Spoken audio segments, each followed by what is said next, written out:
Casinos are designed for you to lose money. For example, betting red or black in roulette means you'll double your money if you win. So in a fair gambling scenario, a double or nothing bet like this should give the player a 50% chance of winning. But in American roulette, that bet only has about a 47% chance of winning. If you were to bet $100 on something that has a 47% chance of winning, you should be rewarded with about $111, but the casino will only give you $100. This discrepancy isn't an accident, it's the design. All casino games, from roulette to slot machines, are stacked against you so that in the long term, you lose money.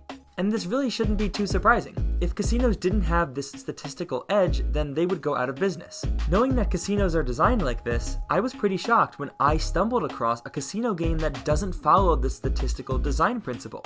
It's a game that you can actually beat and profit from consistently, just by playing it. Are you ready to see it?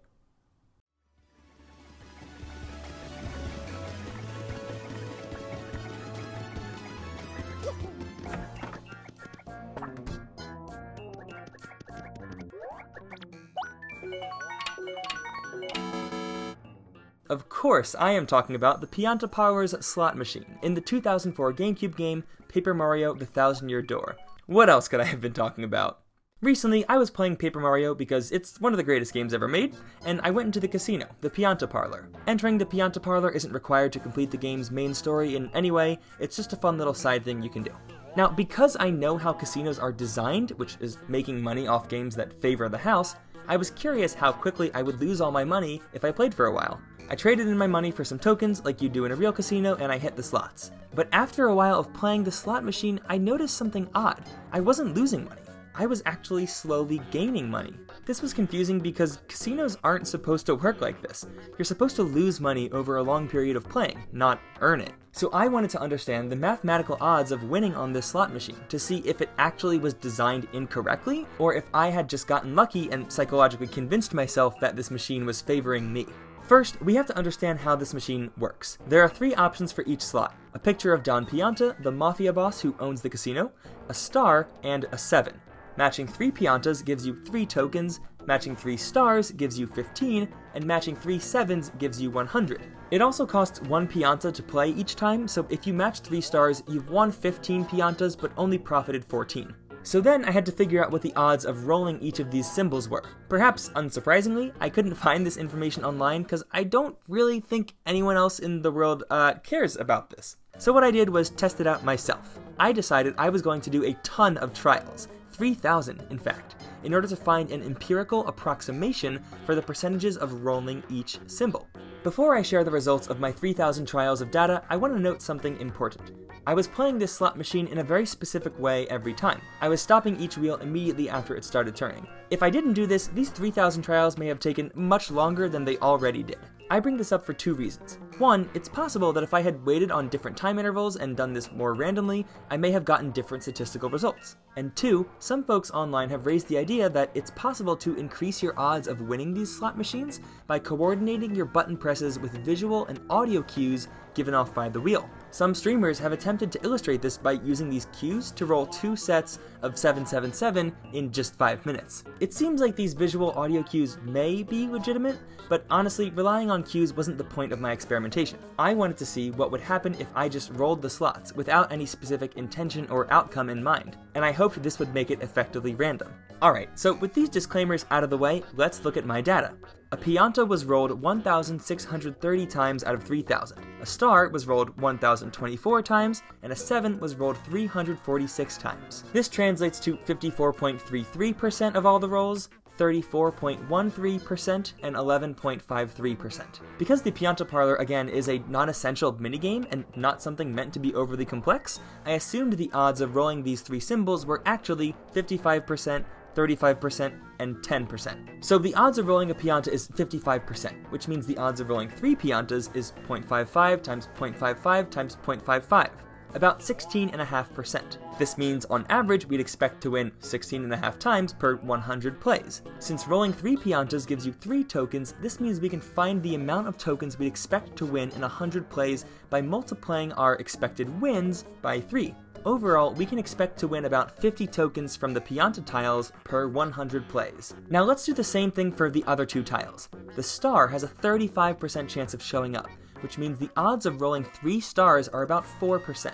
That 4% translates to about 4 wins per 100 plays, and winning a star gives you 15 tokens. This means you can be expected to win about 64 tokens per 100 plays from the star tile. Lastly, the 7 has a 10% chance of showing up, so rolling 3 is a 0.1% chance. Winning 3 7s is very unlikely, expecting only 0.1 wins per 100 plays, which is 1 win per every 1,000 plays. It pays out 100 tokens, so you can expect to win an average of 10 tokens from the 7 tiles for every 100 plays. Now, because the slot machine has the possibility of rolling all 3 of these outcomes, we can add them together to get the expected amount of tokens won per 100 plays. On average, someone playing this game as I did will win about 124 tokens per 100 plays. And since each play is 1 coin, this means that by playing this slot machine, you're expected to profit about 24 tokens for every 100 plays, or 0.24 tokens for every 1 play.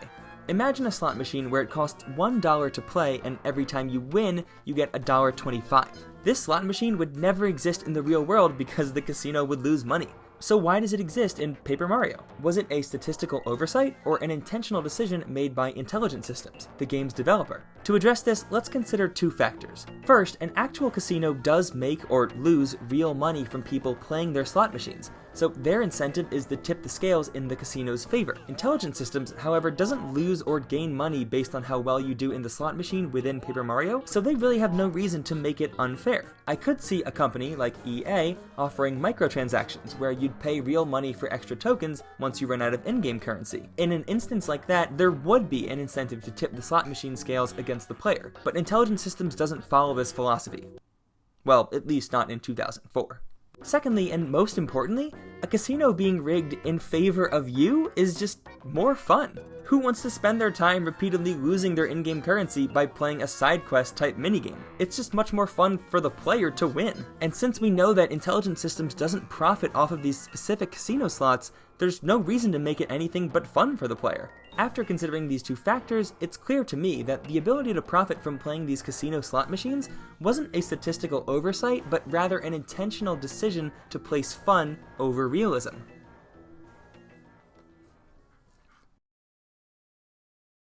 So, this is where I originally planned on ending the video because I thought I was done. But I realized I'm an idiot, so I learned that I missed something super obvious and super important about the Pianta Power slot machines that we kind of need to go over. jdaster64 on Twitter helped me realize that if you scrub through the moving slots frame by frame, you should be able to actually count the amount of times each symbol appears on each wheel. And if we can count the actual symbols, then we can figure out the real percentage of rolling each outcome. I was doing all of my calculations before based on empirical inferences, but now we have the opportunity to see what the actual mathematical odds of it all are. So yes, we're going back in. When we advance this frame by frame, we can see that the left wheel goes Pianta, star, star, Pianta, star, Pianta, Pianta, 7. After this 7, the sequence repeats itself, so we can stop here. This means on the first wheel there is a 4/8 chance of rolling a Pianta, a 3/8 of rolling a star, and a 1/8 of rolling a 7. Now let's look at the second wheel, frame by frame. We have Pianta, star, Pianta, star, Pianta, star, Pianta, 7. So even though the order is different from the first wheel, it's the same odds. 4/8 of Piantas, 3/8 of stars, and 1/8 of 7s. So far, these odds have lined up exactly with everything that jdaster had said to me on Twitter. But the third wheel was a little different. When I looked into that one, I saw that it went Pianta, Pianta, star, Pianta, star, Pianta, Pianta, 7. This is a 5/8 chance for Pianta, a 2/8 chance for star, and a 1/8 chance for 7. The third wheel actually had different odds of play compared to the other 2 wheels, something I didn't expect or consider.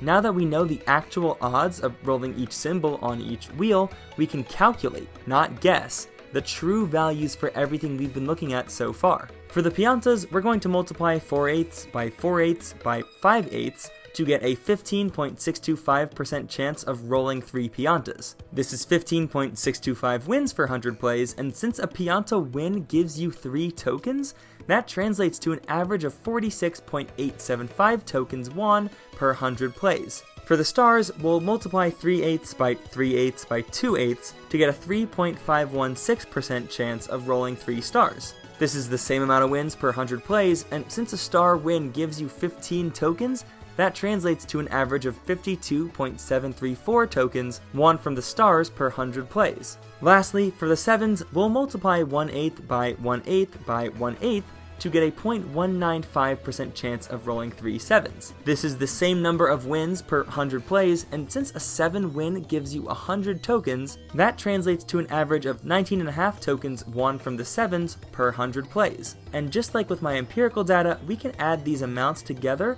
to get the expected amount of tokens we'd win per 100 plays. We would win 119 tokens, which is an average profit of 19 tokens per 100 plays. Now that we have the actual true mathematical values of this situation, I do want to compare these numbers to the empirical numbers that I found before. However, instead of using the rounded empirical roll percentages from before to calculate the expected winnings per 100 plays, I'm actually going to use the original unrounded empirical values I found. I only rounded those numbers at first because I assumed that the odds of rolling each symbol were the same across the 3 wheels, but since they're not, it doesn't make sense to round them to any uniform value. So here is the comparison of the expected winnings from each symbol and total per 100 plays between my unrounded empirical values and the true mathematical values. We can see here that most, if not all, of the values are indeed pretty similar, even all the way to the total amount of expected tokens you'd profit every 100 plays. So basically, the empirical data was pretty accurate. I was actually surprised it wasn't closer, because I figured 3,000 trials would be enough to smooth out any hiccups of randomness. But again, I wasn't technically choosing the slots randomly. I was just stopping every slot as fast as I could so that I wouldn't be spending 20 hours just recording data. The bottom line to all of this is that in both a practical and mathematical sense, you on average will win more tokens than you will lose by playing this slot machine. And this is not how casinos are supposed to be designed at all. But because this is a game that isn't trying to profit off of your behavior and just wants you to have a good time, this is a slot machine that you can beat.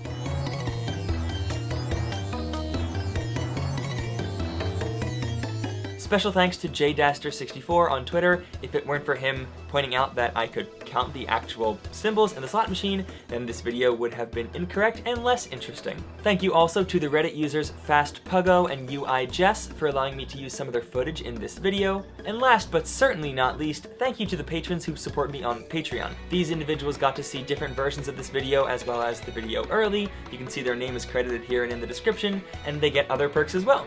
You yourself can enjoy these same perks if you choose to become a patron of mine on Patreon. You can access this by clicking the box on the screen or going to the link in the description. Otherwise, consider subscribing to this channel and clicking the little gray bell so that you receive notifications for when I post. Thanks, and I'll see you later.